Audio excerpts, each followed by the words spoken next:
I'll be responding to these messages right here. Hello and welcome to this week's edition of DMs with PM. It is an absolute pleasure to have you back for another edition. And of course, we invite you to join us via radio, Power 95 FM, Fusion FM, Vibes FM, Karakou, Hot 98, Star FM, and We FM, Top FM, rebroadcast on Sundays at 6 p.m. and of course at 7 p.m. You can join WeFM if you miss this by chance. Not forgetting our YouTube and, of course, our Facebook viewers. It's indeed a pleasure to have you back for another week. Time really flies. Seems like just yesterday we had an episode, and here we are back again for another interesting show, of course, filled with your questions, where you have the opportunity to speak directly to the Honorable Prime Minister. So without any further ado, we get straight into it. And, of course, welcome our Prime Minister back for another edition. How are you? I'm doing well. Thank you for having me. It's a pleasure to be here. We have a lot of catching up to do because the last episode we sort of spoke about, you know, the cruise and your expectations. We're going to get into that in a minute.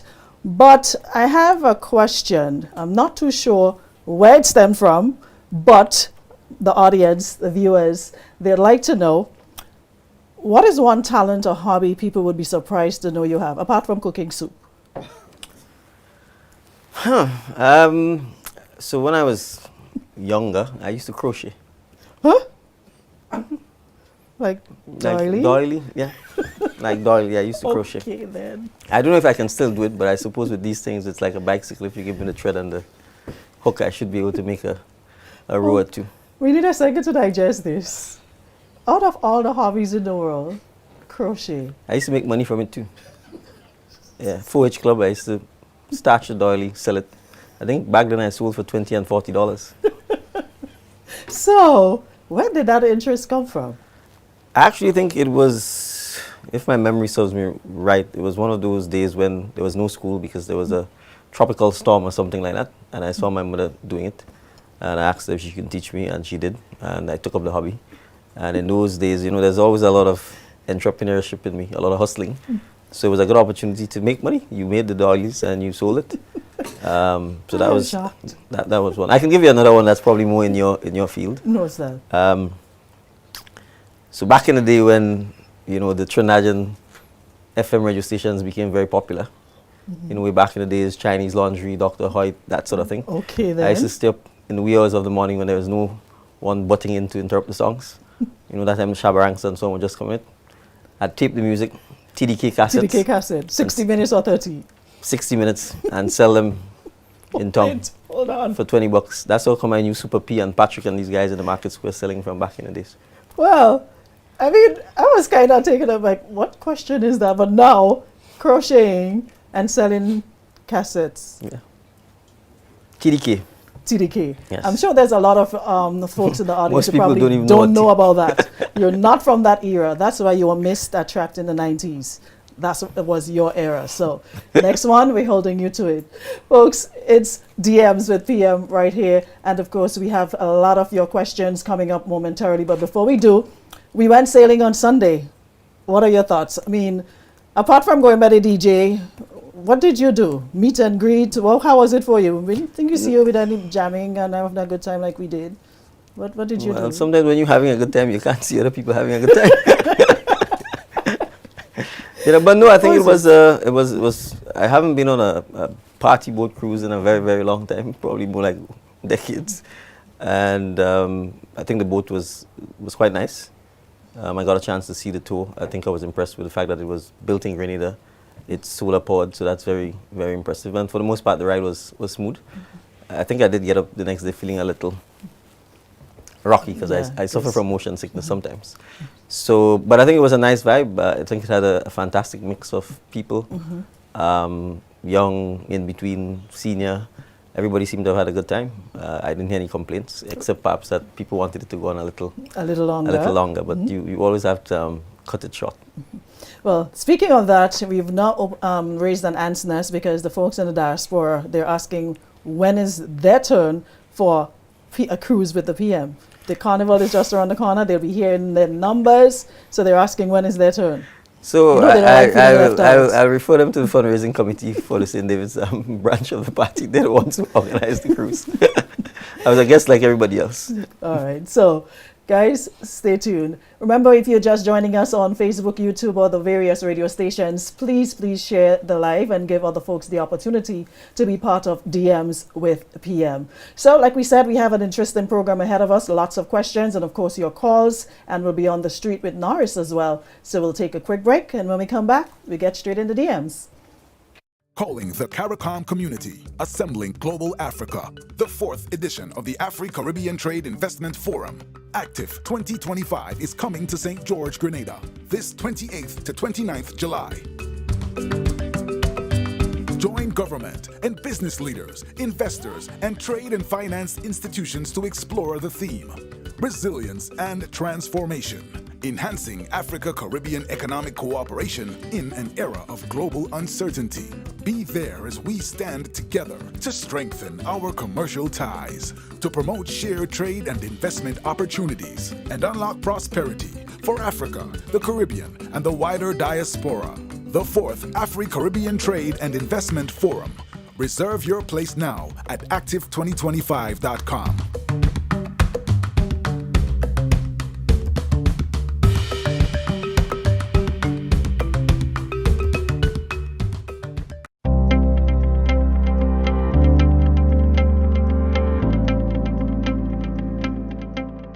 Welcome to the Cinnamon Model, one of the many stunning designs in Project 500.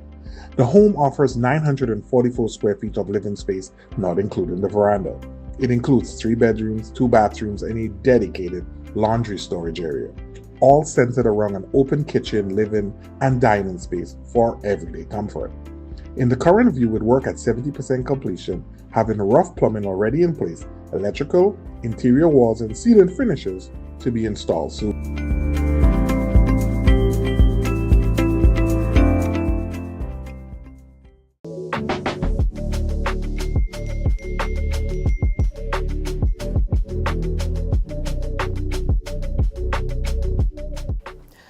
And welcome back again to our viewers and, of course, listeners to DMs with PM. And I'd like to take the opportunity to welcome our viewers on GIS as well. Welcome to the live broadcast. Without any further ado, like I said, when we're definitely ready to take a peek in the DMs. So let's see what's happening there.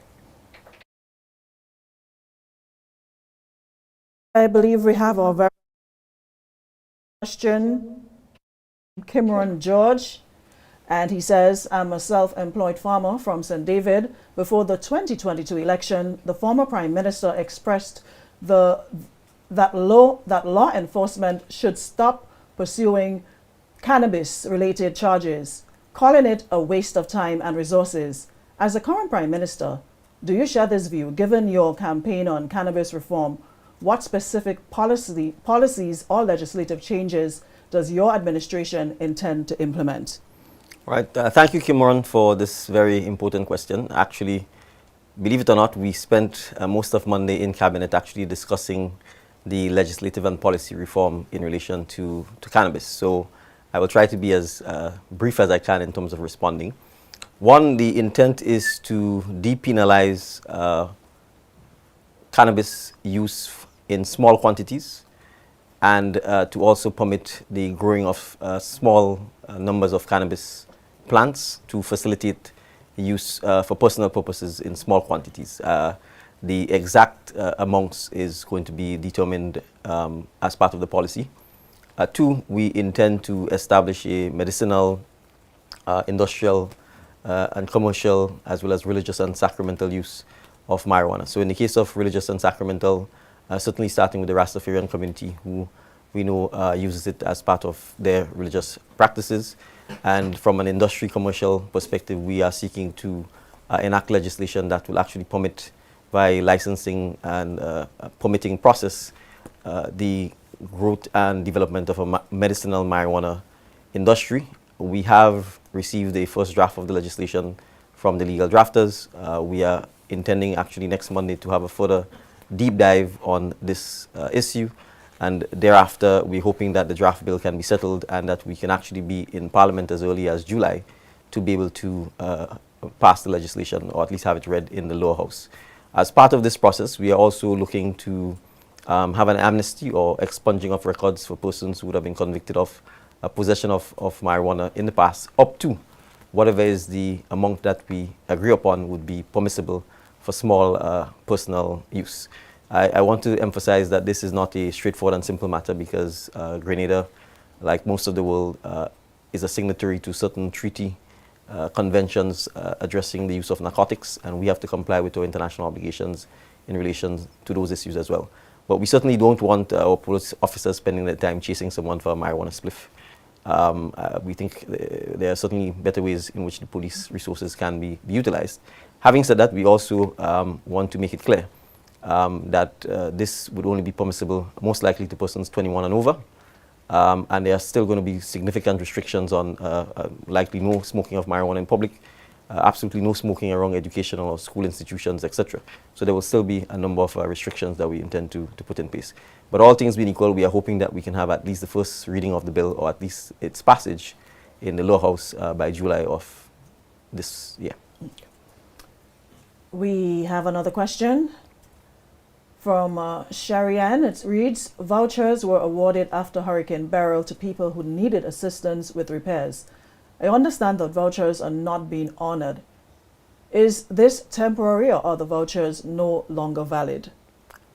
I'm not sure I can answer. I'm not aware that vouchers were given to people after Hurricane Beryl for repairs. So it is something that I'm prepared to look into. But as far as I'm aware, there was no such voucher system in place for repairs. There were certain very specific things. So for example, we permitted persons who needed to import materials to import them without paying duties for repairs. We've had programs like the Build Back Better, in which we've assisted persons whose homes needed repairs. You have the Ministry of Housing, which has been working on assisting persons who needed repairs. But I'm not aware that there was an actual voucher system, except for fishermen, where if your boat got damaged or your engine got damaged, the Ministry of Agriculture and Fisheries would work with the suppliers to be able to provide you with those materials. Now, I don't know if it was done by an actual voucher system or whether it was done via the ministry paying directly to the suppliers, but I'm not aware that there is a voucher system that was used for housing repairs specifically. Okay. Alan Robinson is asking, in an address to the nation, we heard the irregularities of the faith enterprise and about campaign funding, etc. Where have we gotten with these and other irregularities that may also have been discovered? No, well, I think my answer would be any irregularities that we discovered would have been passed to the FIU. I don't tell the FIU how to do its work or what investigations that need to be carried out. So I'm not in a position to say what, if any, investigations the FIU would have carried out. That would be a matter for the FIU. Okay. We have this question here, which reads, what plans does government have to address the delays in the judicial system, and specifically what measures can be put in place to ensure better accountability from those involved in court cases? All right. Well, I think first we have to appreciate that the judiciary is the third arm of the state, and certainly the Supreme Court is headed by the Chief Justice, who heads the judiciary, and not the executive. So as the Prime Minister, I can't tell the judiciary how to carry out its functions. What we can do is support the judiciary in ensuring that it has the facilities that are required to make sure that they are more efficient and effective at doing their jobs. One of the main challenges, certainly in Grenada, is the physical state of the buildings that are used as courtrooms.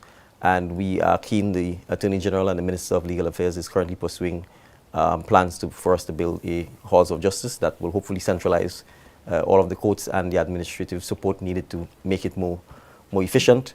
But there are certainly challenges in even the magistrates' courts in terms of some of the facilities. So from a government perspective, those are the areas that we are responsible for and that we have to support.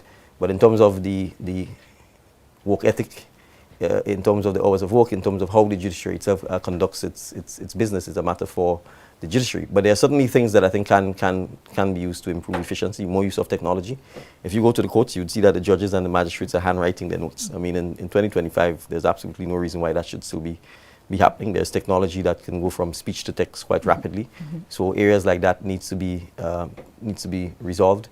Certainly in terms of the criminal justice department, we have a very, in my view, archaic system that we inherited from the UK, which has first all criminal matters start in magistrates court. And if it's a serious matter, it then has to proceed to the High Court. But there are opportunities for persons, if it's a serious matter, to essentially go to the High Court on what is called a paper committal. So as opposed to the witnesses going into the box and giving all the evidence and then having it handwritten down, and then you have to do the same process in the High Court again, the statements are taken either at the police station or during the investigations. The statements are shared with the defense, the accused and his lawyer, and they could say based on the statements, look, we will just go straight to the High Court and have one trial, which will then shorten the period. So those are some of the things that can be done to help improve the efficiency of the court systems. We also have to look at what matters are brought to court. A lot of the disputes you have in Grenada could be mediated, and mediation is one of the tools that has been used and used quite successfully. A lot of it is interpersonal conflicts, neighbor conflicts, boundary disputes. I call some of them standpipe etiquette cases, where people are just not getting along and it ends up in the police and then it ends up in a criminal charge or a criminal case. So it's part of what we have to work on as well. Okay. Earl asks, what are government's plans to revitalize the public service? Well, that's an interesting question. I think from the time we got in, that's what we've been working on, particularly in terms of the public service. All of the challenges that we've met, from the issue of payment of pensions, the regularization of salaries, all of those things, that the issue with pay and grade for the police, the confirmation of prison officers, all of these things are designed to actually motivate public servants to actually be more productive, to be more customer friendly, more customer oriented. Addressing the state of the buildings that they work in. Again, it's designed both to address their working environment and the environment in which they serve the public. So all of this is part and parcel of what we're looking at. But there has to be some modernization. The truth is, technology has to be used a lot more effectively. We have to put more of the government services online. We have to eliminate the mountains and mountains of paper that we treat with. So part of this requires some comprehensive review. I think there has to be a streamlining of the Department of Public Administration and the Public Service. So there's also greater HR control and responsiveness to a lot of the issues of the public service. But ultimately, I think we are committed to trying to get the public service to have a charter of service that is a lot more responsive, a lot more efficient, and a lot more effective in terms of treating with the public. Okay. Charlene McIntosh, what is the plan for Imani trainees who have been in the police force for over 5 years? All right. I confess that I don't know. I'm not aware that there are Imani trainees who've been in the police force for over 5 years. So I'm assuming these are non-police, but perhaps administrative or support staff.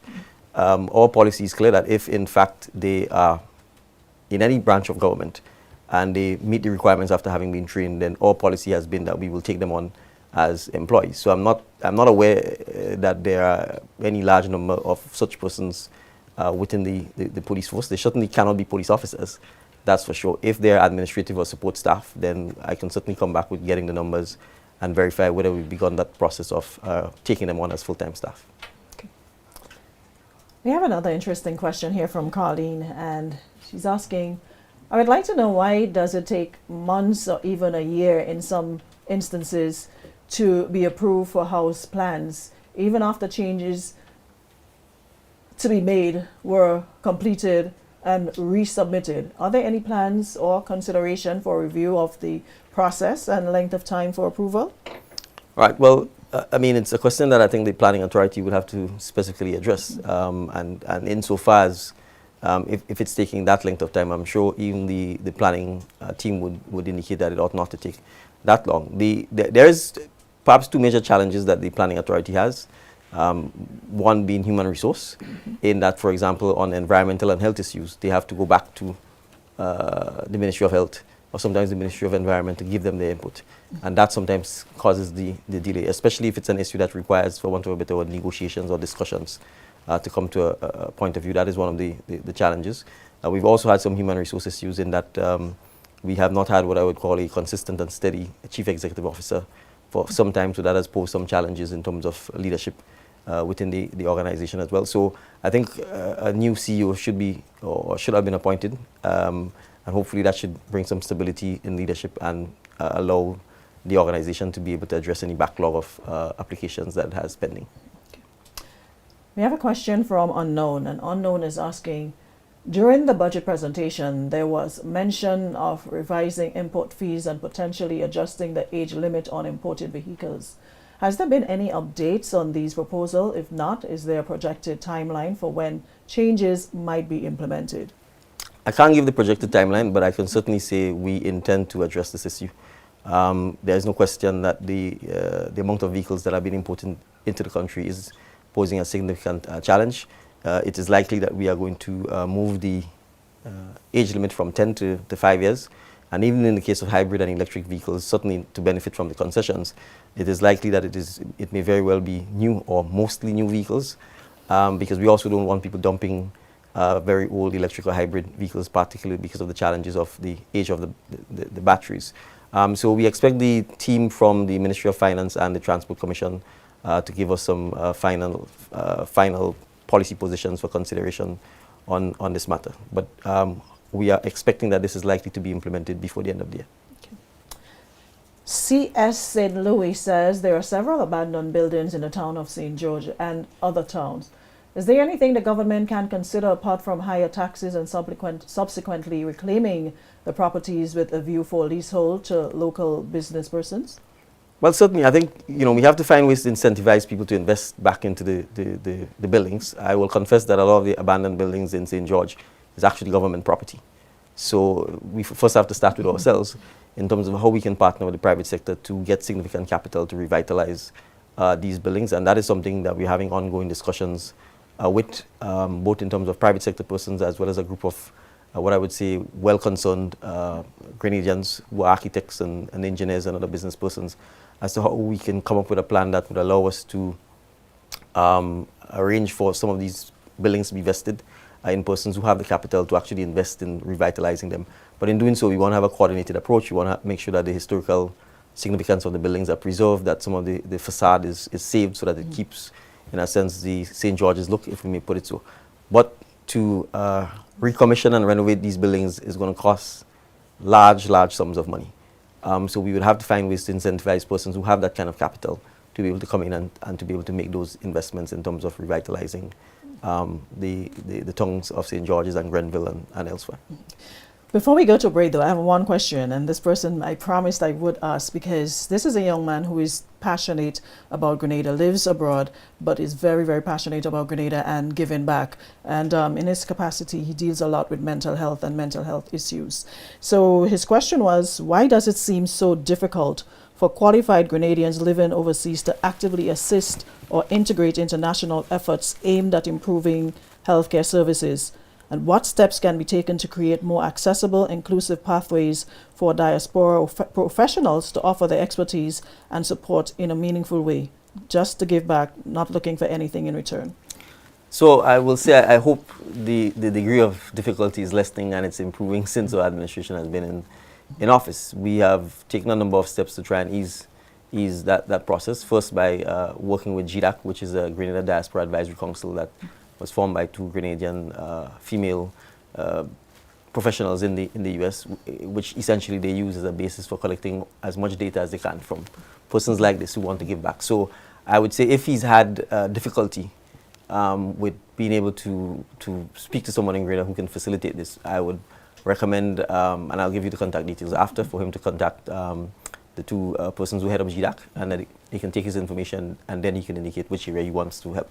As luck will have it, GDAC has actually agreed to focus mostly on healthcare as part of the process of giving back and supporting in Grenada. And they've already done a number of initiatives. They had collaborated with the AFIA Foundation, which has been donating supplies to us. As recently as about a month ago, we hosted Black American professional doctors and other medical professionals, chose Grenada as a place to do their annual symposium and in fact offered further assistance and services to the hospital and so on here. We also have a number of Grenadians who lead missions, whether it's dental or sometimes eye-related or other areas where they provide assistance to Grenadians. So I think sometimes as an individual it may be difficult because to a large extent, because of the complexities of healthcare, you need to get some additional support. So maybe doing it as part of a group might be easier. And there are a number of other persons who've set up clinics here, for example, the McKinney Foundation, which is actively bringing other medical professionals to help be part of this process. But I would also say that the Minister for Mental Health is also quite keen to get support from the diaspora, so there are opportunities there, even if the person wants to provide services remotely. I don't know what the specific service is, but I am aware of mental health professionals who've been offering their services remotely, And sometimes that's better, depending on the type of service, because it's anonymized and you don't have to worry about whether the person knows it's you. So that is also something that I'm sure the Minister of Health would be prepared to support.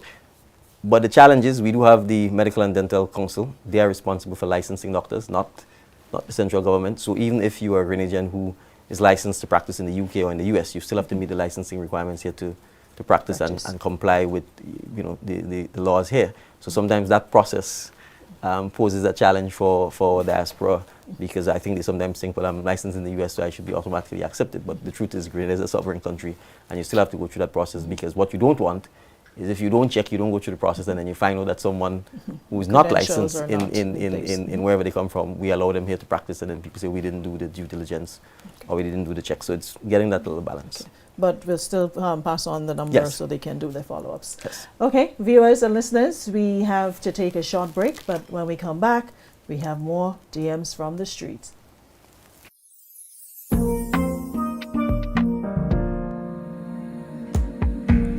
It's like the water pure and clean. It's a comfort anytime you need it.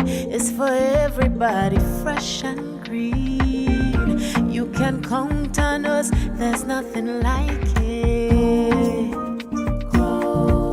It's homegrown, it's island pure. It's homegrown.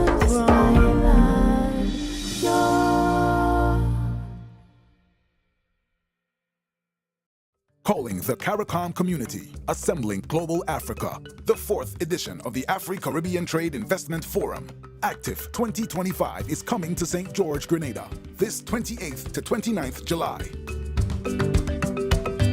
Join government and business leaders, investors, and trade and finance institutions to explore the theme, Resilience and Transformation, enhancing Africa-Caribbean economic cooperation in an era of global uncertainty.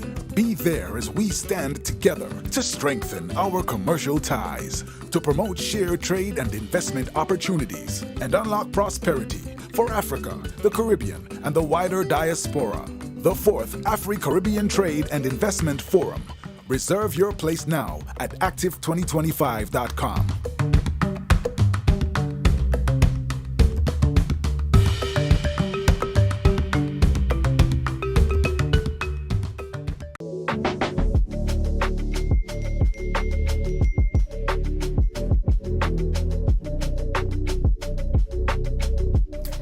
And welcome back to DMs with PM. And of course, we just had some of your direct messages read out. So now we're going to head to the town of St. George to get some DMs from the street with Norris. My name is Jason McDonald. Share your DM. Mr. PM, we give thanks for the $30,000 that you give to us as the CES program. And we really want to acknowledge you for that, you and your team.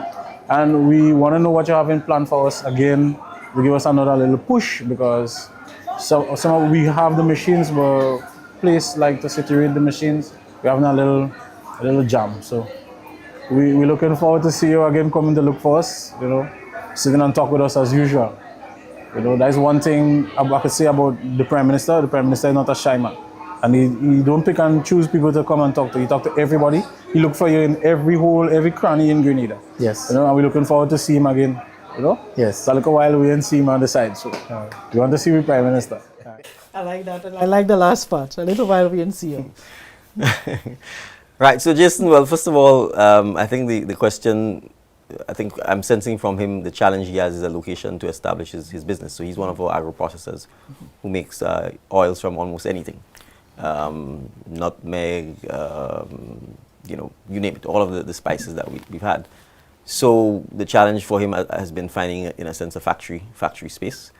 And it's something that we recognize is a challenge. The Minister of Agriculture and his team have purchased I will call it a factory shelf in Lacalome.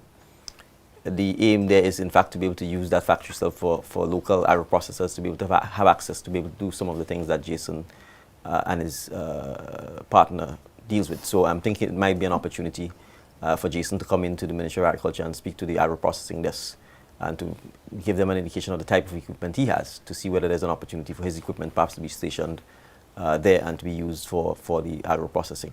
Obviously, we were quite happy to provide a CES grant, but as you appreciate with grant, it means you don't have to pay it back. But the government has to pay it back because the money came from the Caribbean Development Bank. And so at this point in time, there's no additional plans to have a grant-like program like this.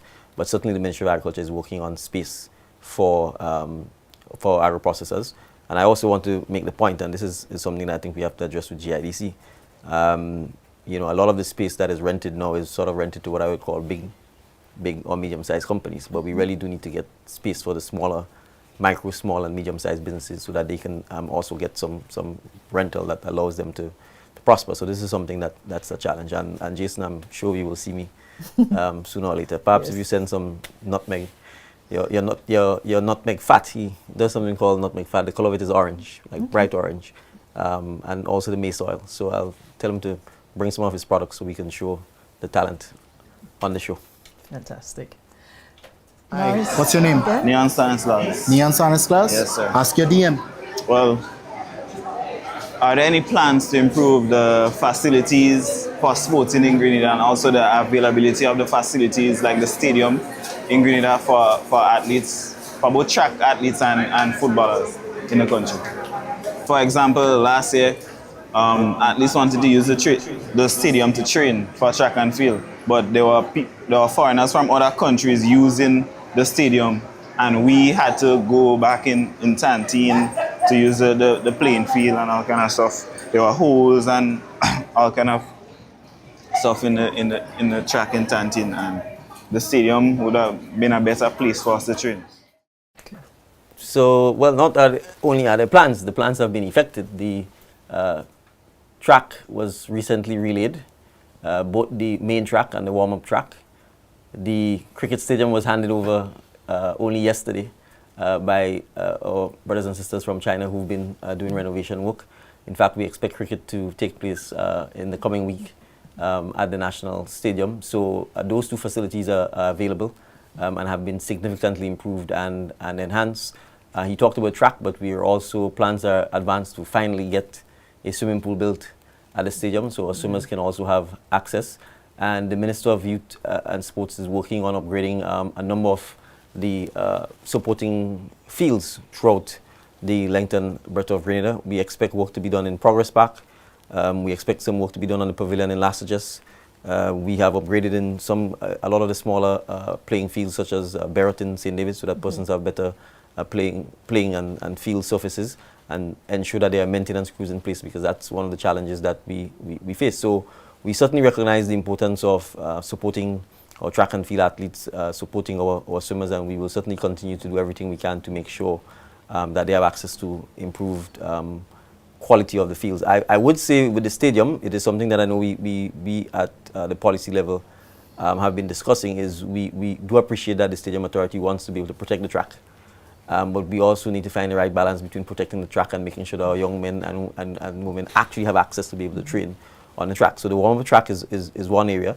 I know we are looking at the possibility of seeing whether we can get a track in Progress Park as well, because obviously that's a major area, and we think if we can do that, that will certainly help as well. So that is one of the things that we are looking at.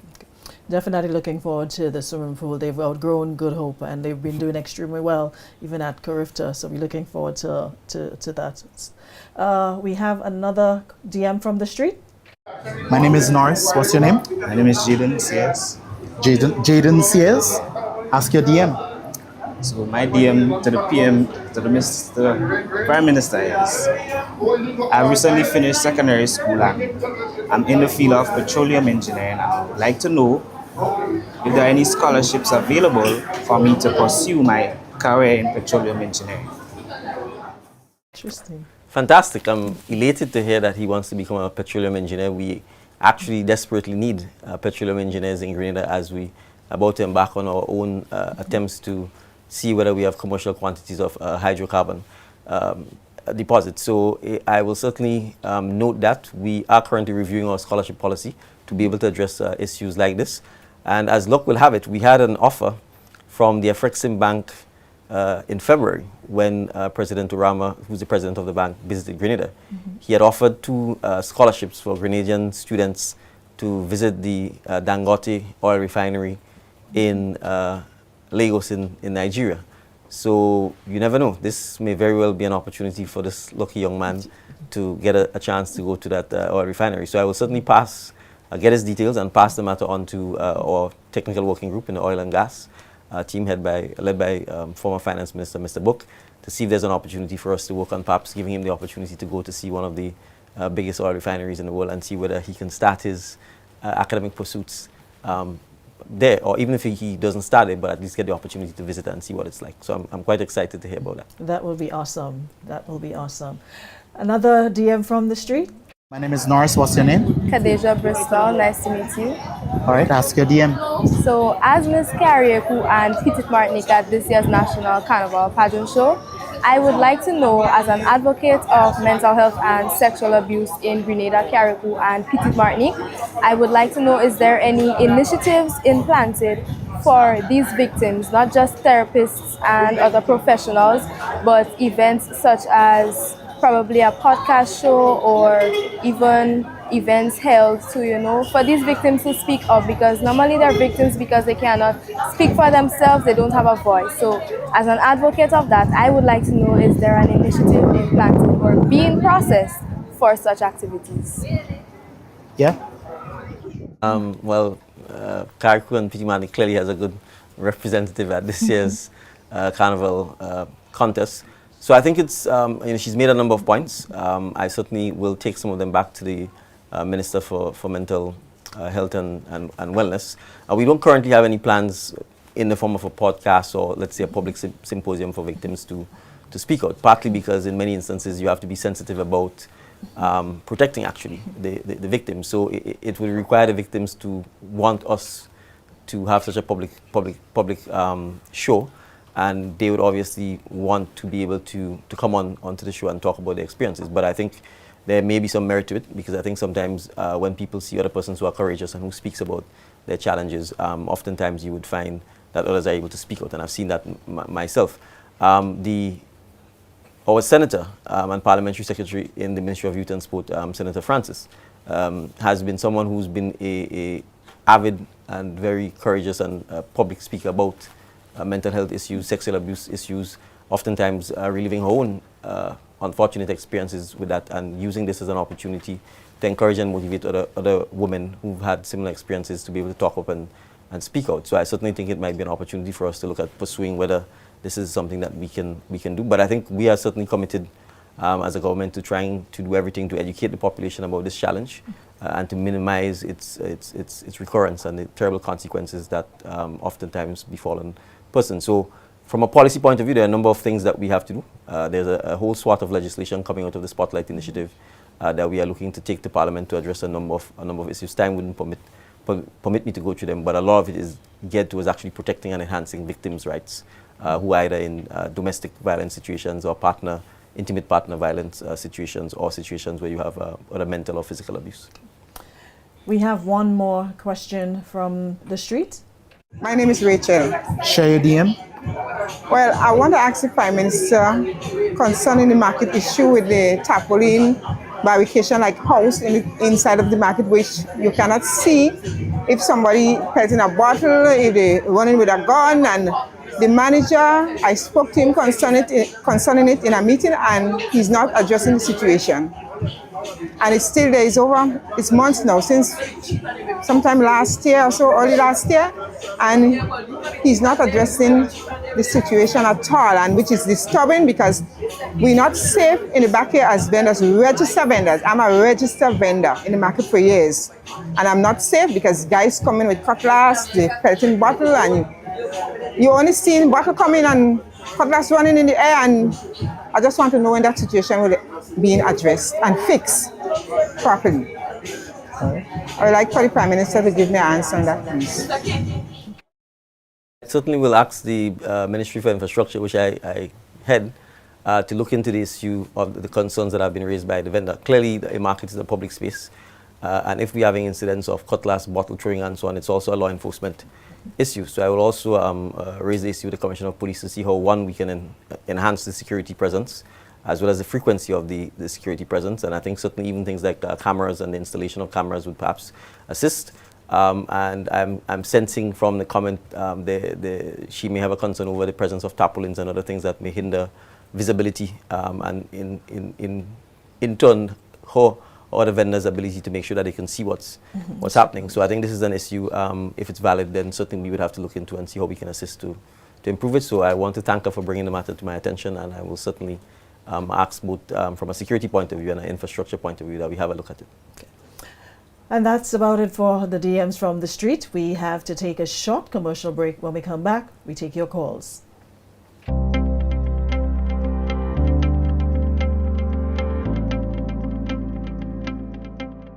Welcome to the Cinnamon Model, one of the many stunning designs in Project 500.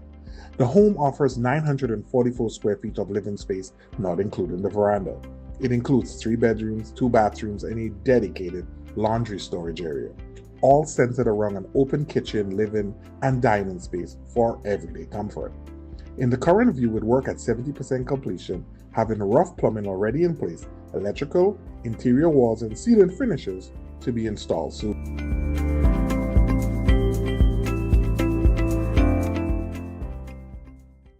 Calling the CARICOM community, assembling Global Africa, the 4th edition of the Afro-Caribbean Trade Investment Forum.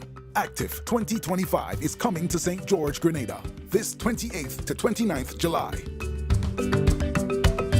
Join government and business leaders, investors, and trade and finance institutions to explore the theme, resilience and transformation. Enhancing Africa-Caribbean economic cooperation in an era of global uncertainty. Be there as we stand together to strengthen our commercial ties, to promote shared trade and investment opportunities, and unlock prosperity for Africa, the Caribbean, and the wider diaspora. The 4th Afro-Caribbean Trade and Investment Forum. Reserve your place now at active2025.com.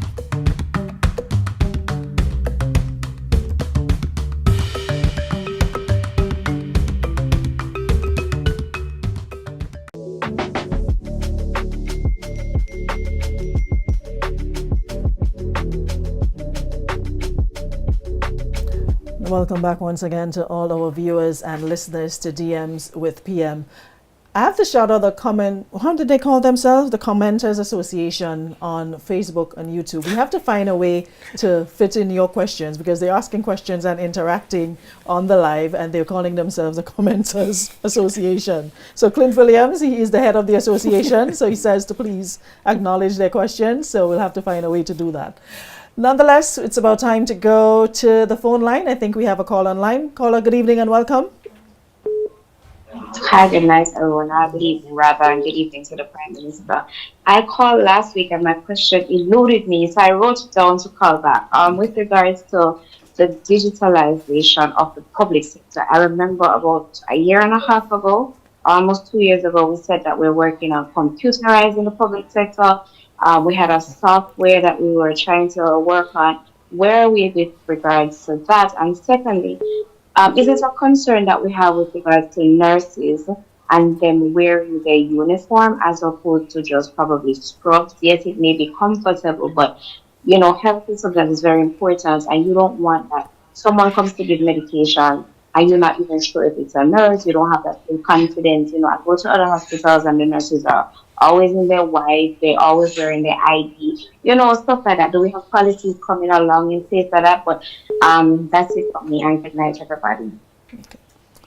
All right, so thank you for the questions on the digitization of the public service. The public service is vast, and we have commenced the process of digitization. So, for example, in the Prime Minister's office, it's all electronic. Paper is forbidden. The Cabinet Office, it's all electronic. Paper is also forbidden. We have started in Home Affairs and in the Citizenship by Investment Unit, for example, where the process is completely electronic from the commencement of applications all the way to the signing of the citizenship certificates. So we have started, but the government is vast. So, for example, at the Ministry of Finance, you can now access a number of the services online. You can pay your taxes online. You can pay your driver's license online. You can pay for your passport online. So we're getting there. But the government is a behemoth, and there are significant things that we still need to do. So, for example, the Deeds and Land Registry, the Ministry of Lands, the Companies Registry, the judicial system needs to be digitized, the health records at our hospitals, the Home Affairs, we have 40 years of paper sitting in vaults and so on. So it's going to take a long time before we get to the point where all of this moves online. But bit by bit, we are getting there. And obviously, we also have to be able to synchronize all of the various software that is available.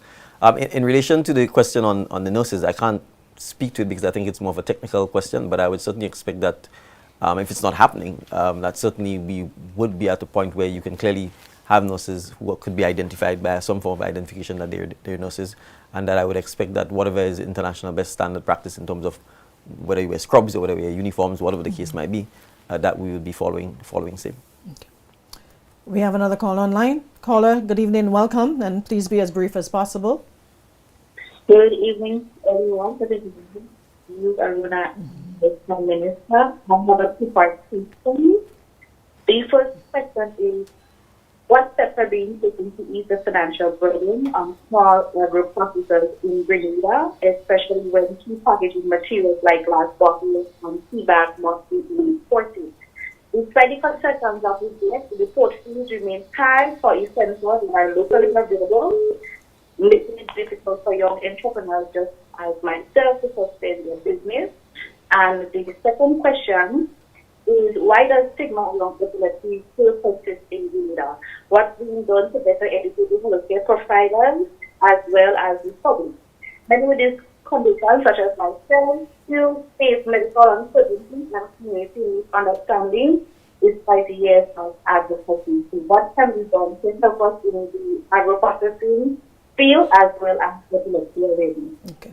Thank you, caller. Yeah, I didn't actually get the second part of the question. So I think the first part is what measures are in place to assist agro processors. And I think I started off by pointing out, for example, that we recognize many of the agro processors actually don't have an appropriate facility because many of them operate from the kitchen or from their homes. And the Ministry of Agriculture is currently retrofitting a building in Lackalome in St. David's to be able to provide space to support agro processors. If I'm not mistaken as well, the Bureau of Standards work recently has been done there to improve the Bureau's ability to be able to treat with assisting agro-processors, because the Produce Chemist Laboratory, the Bureau of Standards has to be supportive of this.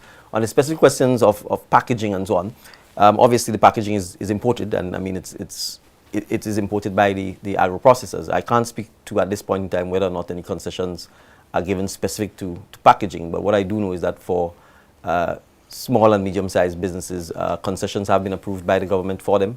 They can go to the concessions desk at the Ministry of Finance and find out what is the appropriate concession that may be applicable to them as agro-processors. So certainly there are concessions that are available.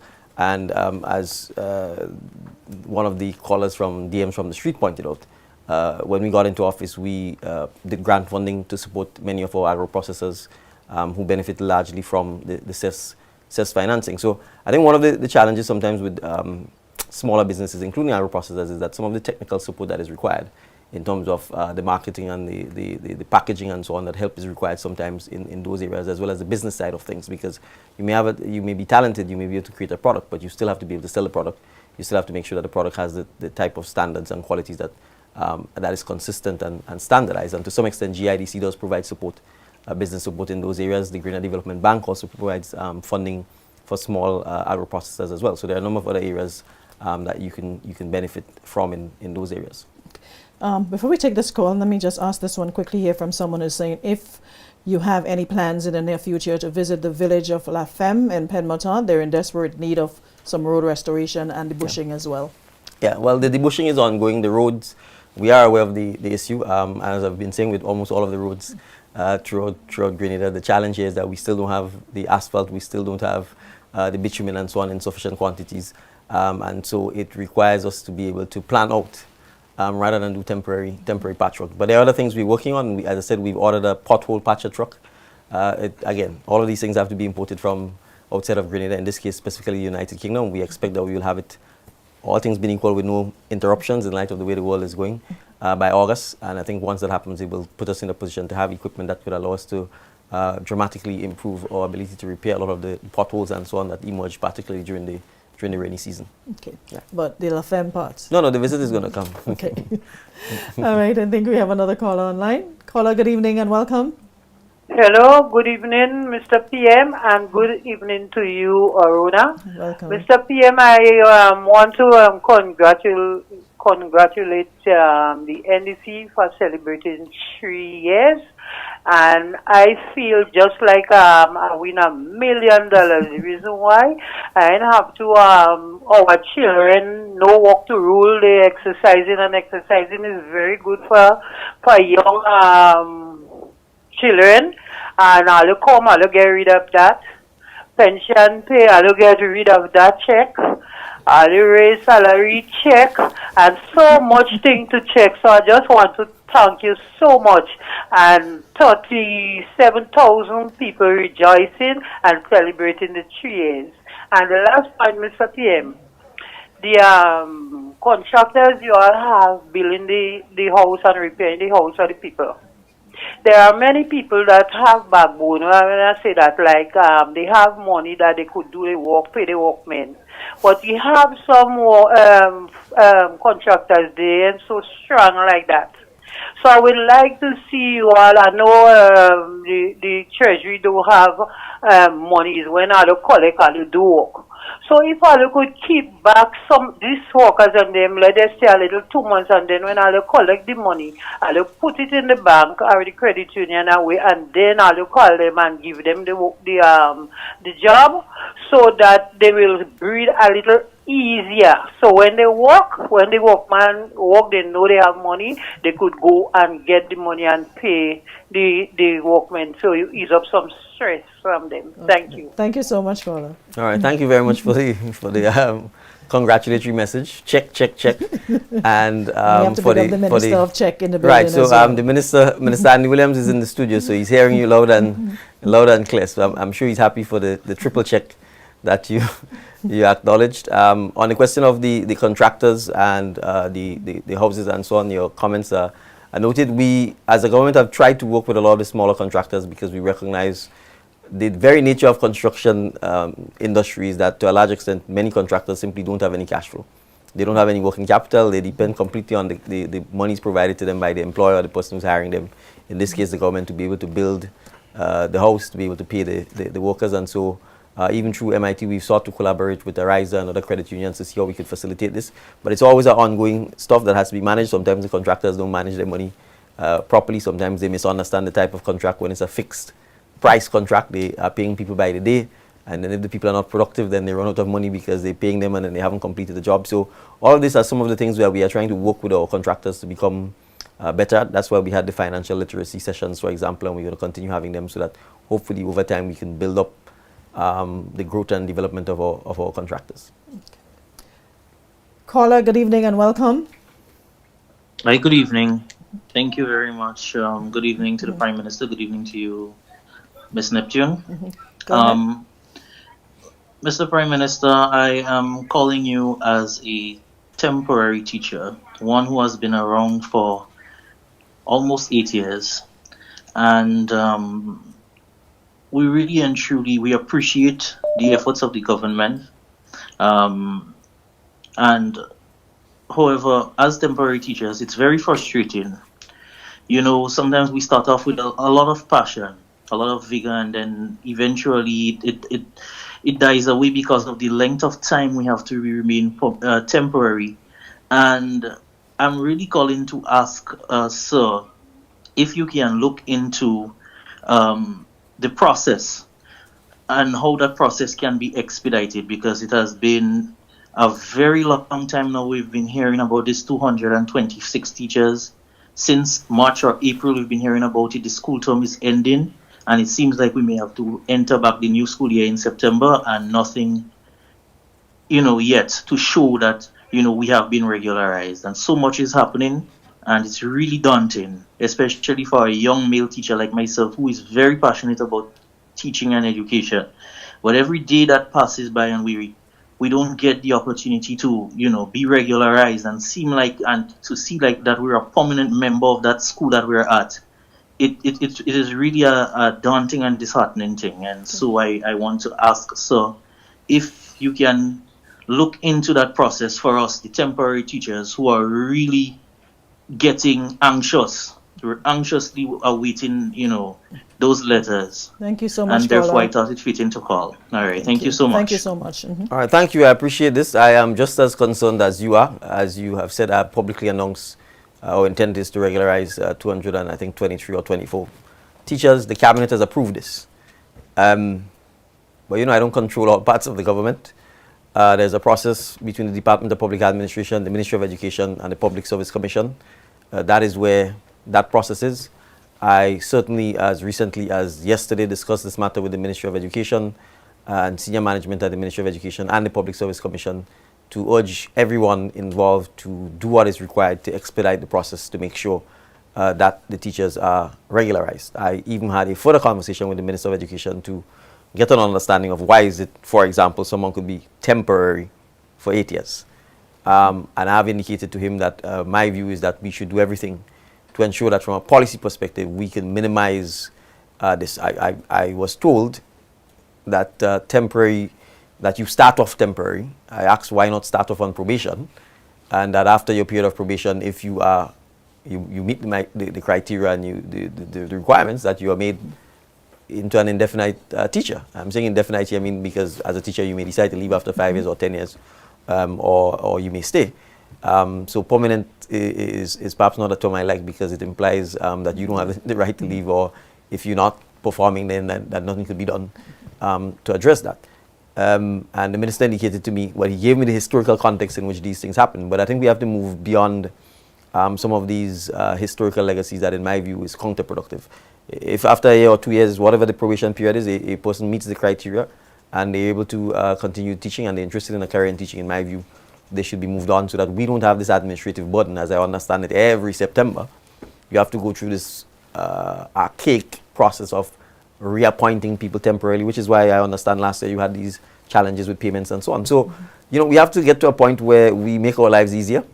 And we become a lot more efficient at some of those things. And I certainly am committed to doing everything that we can to facilitate that. So thank you for the patience, and I'm optimistic that between the Public Service Commission, the Department of Public Administration, and the Ministry of Education, that we can get to a point where your letters are received and you're confirmed before the school term reopens in September. Okay, we're getting ready to wrap it up, but before we go, you always like to pick your brain before you leave. What are your final thoughts on what's happening in Iran and, of course, Israel, and how do you think we'll be affected? Well, I hope, anyway. It seems as if all my life the region has been plagued with conflict. I said on another show last night that to some extent, from a human perspective, it's sad, because you never want to see other human beings killing other human beings. But I've also pointed out that there are conflicts that are perhaps even worse taking place in Africa, like Sudan, which isn't even making the news. So for me, it just reinforces the kind of inherent bias and biases that plague Western media. Frankly, the only thing they pay attention to is Israel, Iran, Israel, Gaza. The rest of the world doesn't Russia, Ukraine. The rest of the world doesn't exist. We have our challenges in Haiti right there. They can't even make a footnote in their news line. We're in the middle of the hurricane season as well, but there's some things that I hope young people pay attention to. And the first thing I would say is that you never see young men sending young men to war. It's always old men sending young men to war. They can't even go themselves. Right, and I hope worldwide, this generation pay attention to the fact that you need to know what you're fighting for.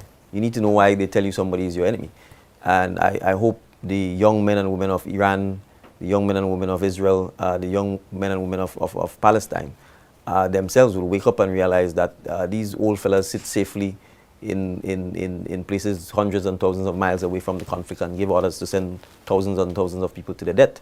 And they profit from that. You see, they've asked all the Europeans to increase their budget on defense. In other words, increase your budget on buying arms, bombs, ammunition, guns, not increase your budget on healthcare, not increase your budget on education, right? So you have to understand this is about money and the warmongers who profit from war.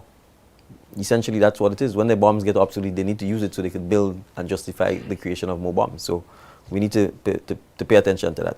For us in the Caribbean, we always have to be resilient. We have to stay out of the war, stay out of the conflict, remain a zone of peace, and continue minding our business. And hopefully we'll get a chance to show the world how to coexist and to be tolerant and to get along. All religions are welcome. All races are welcome, and we want to remain a zone of peace. Fantastic. Well, here we are again at the end of yet another DMs with PM, and I'd like to say special thank you to everyone who tuned in again for this week's episode, or viewers on YouTube or viewers on Facebook, and of course, not forgetting GIS and our listeners on radio, Power FM, Fusion FM, Vibes FM, Hot 98 Star FM, and remember you can tune in to WeFM for the rebroadcast, and of course, Top FM on Sundays. You can also join us at 6 p.m. Thank you so very much to our entire crew, and until next week, same time, same place. Oh, we have to see you do the crocheting next week, so come prepared. We want a strand of crochet, at least a little throwback, so we will leave you when we see it. All right, thank you so much, guys. See you next week. Be safe, everybody.